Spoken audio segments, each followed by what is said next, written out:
Hello. So in this video lesson, I'm going to talk about two very easily confused words. These words have come up a few times recently in my speaking club.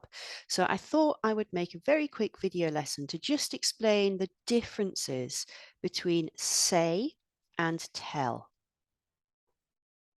So let's get some basic information in place first. So say and tell, firstly, are both irregular verbs and they have a very, very similar meaning. However, because they're not exactly the same and they do behave a little bit differently grammatically, they can be a little bit challenging for non-native speakers. So say, because it's irregular, I've given you verb to, the past, which is said, and also the perfect form, which is have said. And to say really just means to pronounce words or sounds and to express a thought or idea. And this is the Cambridge Online Dictionary definition of say. So here's a couple of examples. We said goodbye and left. How do you say book in Japanese? So this should be fairly simple. Now, tell. Again, verb 2 is told, verb 3, have told. And as you can see from the definition, it's quite similar to say something to someone or to give information or instructions.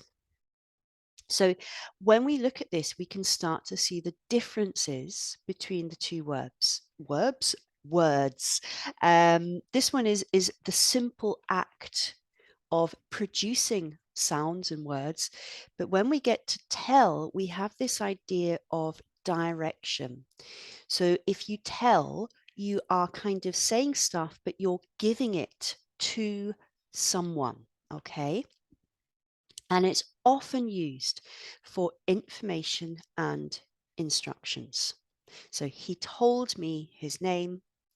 Can you tell me how to turn the photocopier on, please? Okay. So why are these two words confusing? This is really because, as I've said, they act in slightly different grammatical ways. If we look at the detail of this, we can start to see what's going on.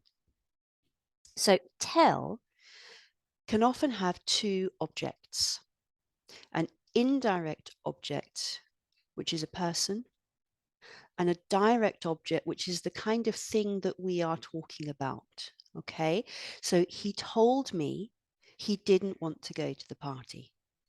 She told her boss she would be late to the meeting. Okay, so as you can see, after the word told, we have to have another person, and then we have the subject again, and then we have the kind of situation that we're talking about. Now, say is a little bit different. Say does not have this indirect object, but instead we often use say with to. He said to me, I love you and I want to marry you.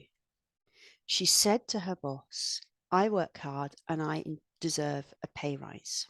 So because we've got this to, again, we've got this idea of direction. You know, we're kind of saying words, but we're aiming them at a particular person. So really the problem for you as a non-native speaker or an English learner is that the two words are used basically to convey the same meaning, but the grammar that you need is a little bit different, and this is where it becomes confusing. And here are four common problems. Right, so the first one, he told to me that he didn't want to go to the party. So here we've kind of got this extra to. Yeah, we don't really want to have an extra to.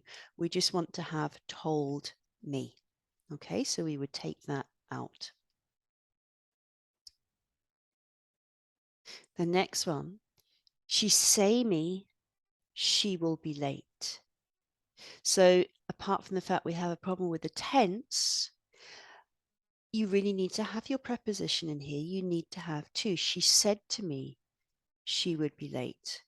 Okay, or she told me she would be late. And again, we've got the same problem here. They say me wait here.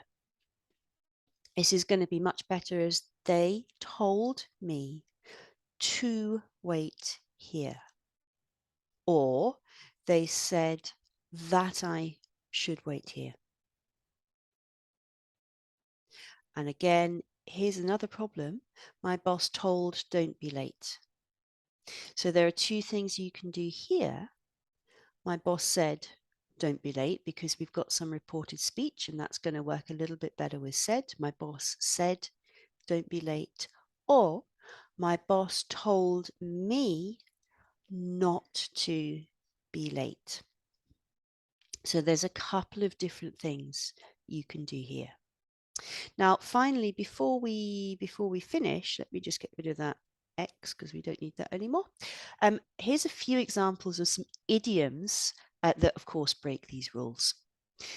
So Billy can tell the time now.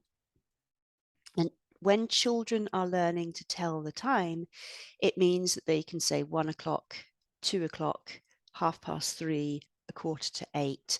Being able to talk about time like that is telling the time. And again, we talk about telling lies and telling the truth.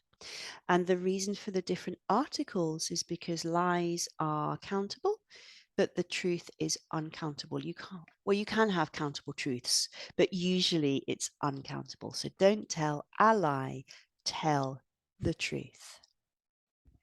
And a couple more.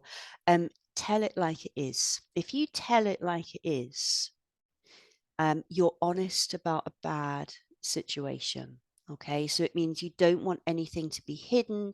You don't want to be protected from the bad stuff. You really want to know what's going on. Tell it like it is. This is a fixed phrase, so you can't say, tell me like it is. It's always with it. And the final one, tell me about it. And when we say, tell me about it, it's often used to say, I feel this. I know what you've experiencing. I've had the same experience. Tell me about it. My God, the trains are terrible.